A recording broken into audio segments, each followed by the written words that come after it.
Hello there, my name is Dr. Ray Lopez, and I will be teaching the online class for Psychology 3153, Sensation and Perception. So I assume that since you're listening to this recording, you have made it into the Blackboard site, you have clicked on this link, and now you're listening to me talk. The next thing I want you to do is to pull up a copy of the syllabus, because we're going to go over that, so that we can sort of go over all the rules of the road for the course. So if you need a minute, go ahead and stop this recording, find the copy of the syllabus, which you can get to by clicking on the link under Content in Blackboard. If you look on the left-hand side, you should see a link there called Content. If you click on that, you can go to the link that will take you to the site that contains the syllabus. So the objectives of this course, the objectives are to examine how humans and other animals sense and perceive the world. This is much more complicated than you think it is.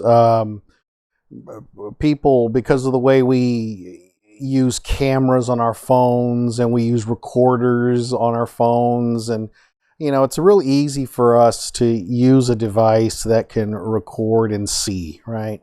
So we kind of assume, well, yeah, we kind of understand how it works, but in fact we don't.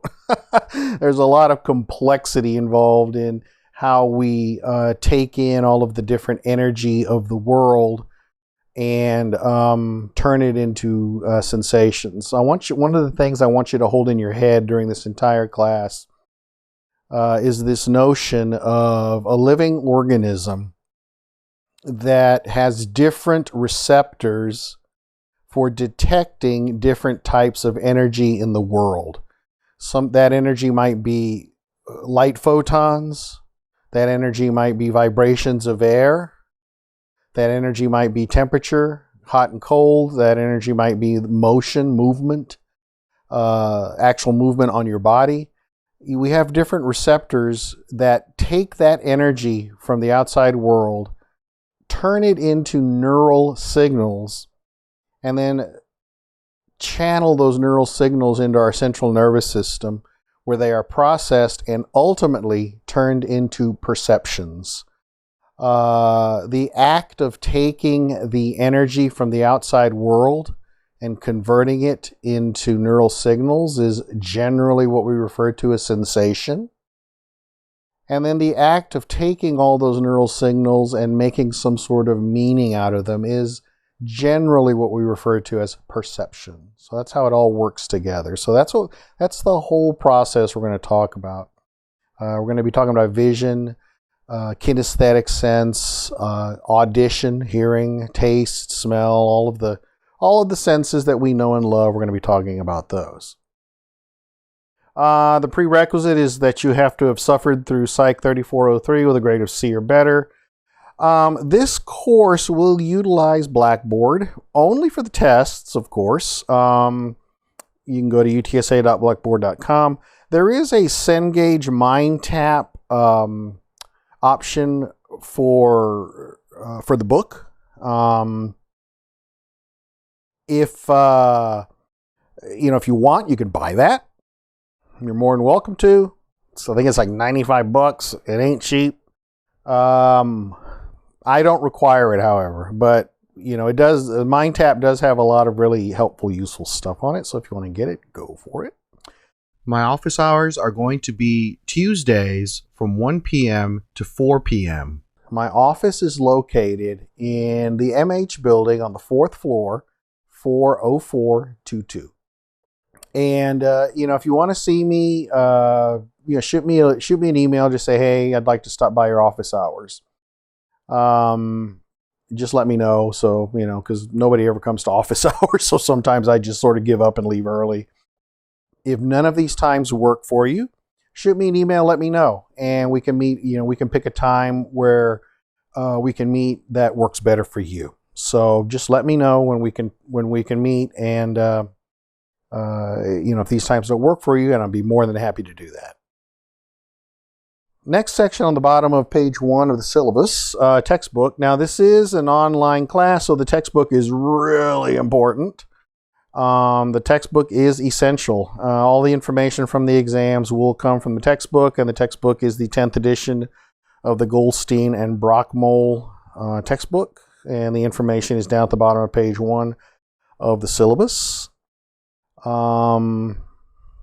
If you guys hear about a cheaper alternative to buying the book or renting the book, let me know. And share it with your classmates, so that we can help each other out and not have to pay so much money for these crazy amounts of money for these textbooks. Page 2,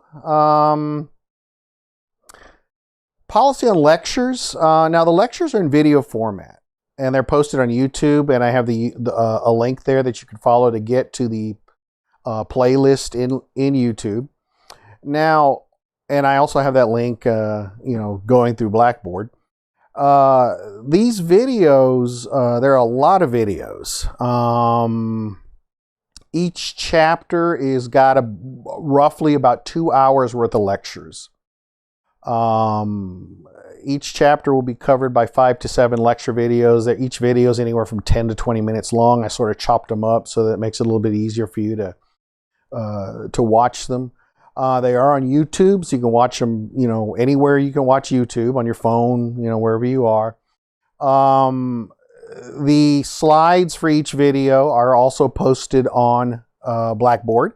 I'm sorry, in the website where I have all the content, which is accessible through Blackboard.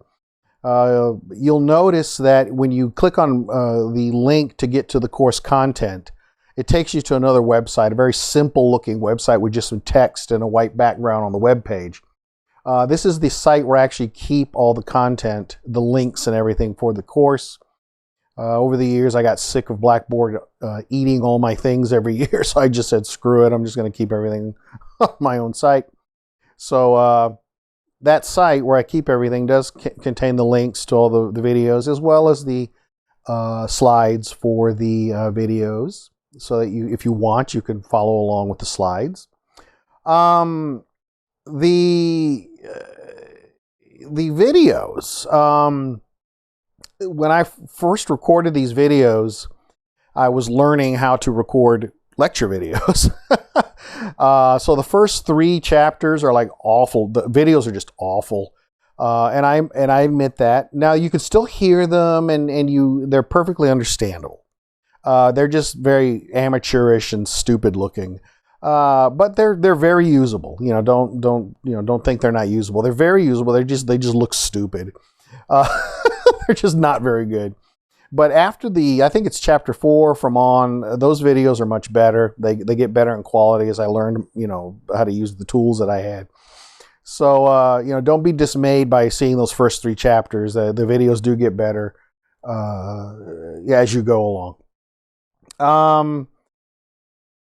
Now there's no way for me to monitor who watches the videos. I can't monitor who's watching them, and I don't really care to. This is kind of like a college course. This is an upper division class. It's kind of like coming to lecture. You're more than welcome to come to lecture, or you're, not. It's your money. You do what you got to do. You're adults. But I did put a lot of effort into these videos.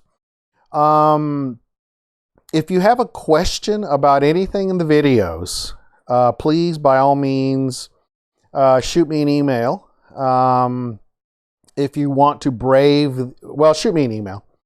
And if it's a question that I think is interesting, that everybody else would like to know about, then I will post it in Blackboard so that everybody else can see it, with your permission, of course. But otherwise, if you have a question about anything in the videos, shoot me an email, and we'll talk about, whatever. If you see something that you don't understand, for example, if you see something that you think is wrong, every now and then I'll get comments that something I said was wrong in a video. And, I never get a follow-up. I'll just get these smart asses that say, oh, well, he's saying something wrong.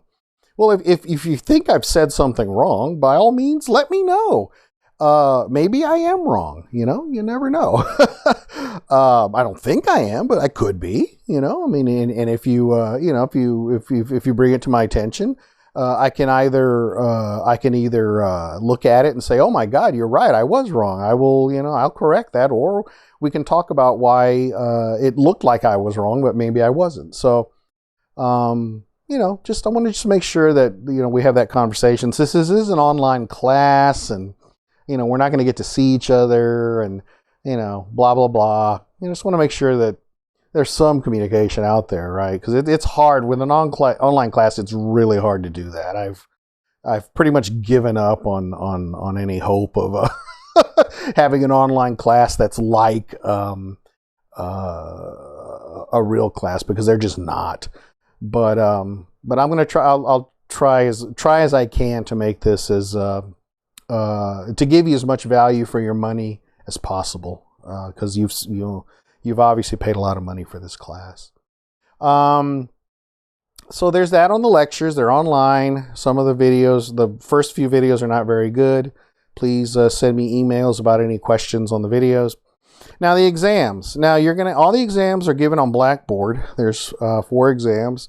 You don't have to go to the UTSA campus. All the exams have dates when they're due. So, so you can look at the course calendar and see when the dates are due. Now, here's the thing on exams. There's a lot of cheating going on, and I can detect it with various data analytics tools that I possess. I should mention to you that I am an adjunct professor at UTSA, so that means I'm a part-time professor. I'm not a full-time professor. I teach. I'm teaching 3 courses per semester at UTSA.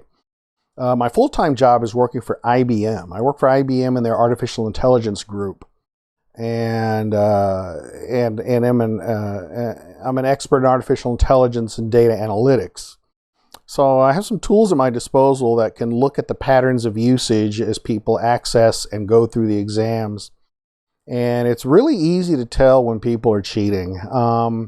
By looking at the way the exams are patterned, I can tell that there are people that have copies of the exams. I can tell that there are people that are getting assistance from others. So there's a lot of that going out there. And because of that, I've locked these exams down fairly severely. First of all, you can only attempt each exam one time. So once you start the exam, you have to finish it. You have to finish it. I don't want to hear anybody say, oh, I thought I could finish. No. Once you start it, it's got to be completed in that sitting. Now, what this means is when you start the exam, you better make sure that you have, the time to complete it. You better make sure you're in a quiet place where you can complete it. You better make sure your computer or your device is not going to reboot on you or die on you. And you better make sure that your internet connection is reliable. Okay? You can only attempt it one time. If you bail out in the middle of it, you're going to get whatever grade you get. So if you bail out in the middle and you've only answered 5 questions, you're going to get graded on having missed the other, 60 whatever questions on the exam. There's no makeup exams given, since this course is essentially self-paced. I do have due dates for each one of the 4 exams, but you can take the exams anytime before the due date. They're available right now. They're there. You could literally sit down, take all 4 exams right this moment, and be done with this course within, 2 or 3 hours. I don't know how good of a grade you'll get, but, you could do that. So there's no makeup exams. Now, having said all of this, there's no makeup saying if you bail on an exam, you're going to get whatever, you're going to be great, you're going to be graded on whatever you've completed. Now, having said all of that, I want you to pay attention to this. I understand that sometimes shit happens. For example, you're in the middle of an exam and inexplicably your usually reliable internet connection craps out on you. Or your usually reliable computer craps out on you. Or what does tend to happen sometimes is Blackboard decides to crap out on you. I mean, Blackboard will decide, oh, we're going to do maintenance on Blackboard tonight. Yeah, that happens. Stuff like that happens. And so you're going to be sitting there taking your exam, then all of a sudden, bam, it's going to crap out on you. And then you're going to freak out. You're going to think, oh my God, he's not going to let me do a retake. And, if I bail out, that's what I get. So I'm screwed. That's not true. Okay. That is not true. If that happens to you, let me know immediately. So if you're taking the exam and it craps out on you for some reason, send me an email. Say, hey, Dr. Lopez, I was taking the exam. It was, 9 o'clock at night, and all of a sudden my internet connection died.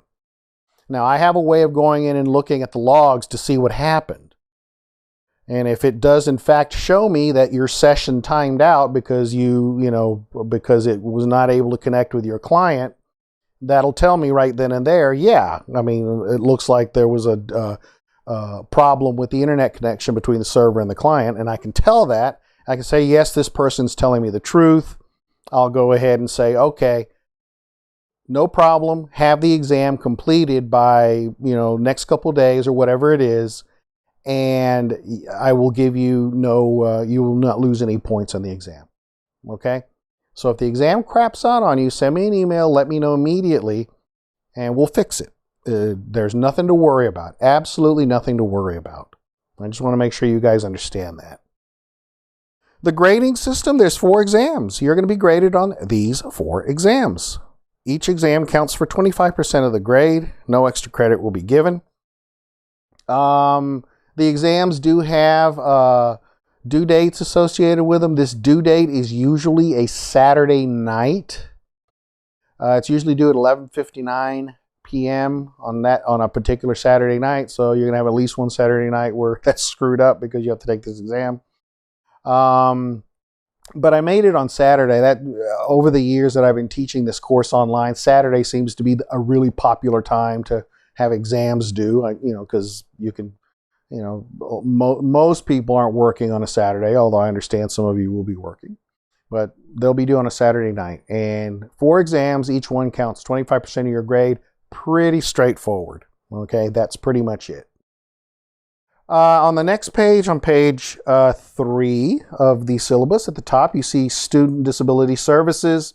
If you've been working with Student Disability Services, SDS, and you have a documented medically approved disability and you've worked with them, they will contact me and I will make provisions on the Blackboard system to help you out. If you do have a documented disability, by all means take advantage of Student Disability Services. They are awesome. They are really awesome. They are very good at what they do. They work very well with professors to accommodate all the different types of disabilities that are out there. I really enjoy working with them, and I enjoy making students with disabilities' lives easier to help them to succeed. I think it's a great thing. And if you have a disability but you don't have it approved by a doctor, get yourself on that. If you think you might have like dyslexia or something else like that, go see a doctor about it. Go talk to your doctor. and see if you do have something. If you get a diagnosis, then the next step is going to be going to talk to SDS, and that's just a great example of taking care of your business. But by all means, take advantage of it. It's a great service, and if you have seen SDS, they will contact me directly.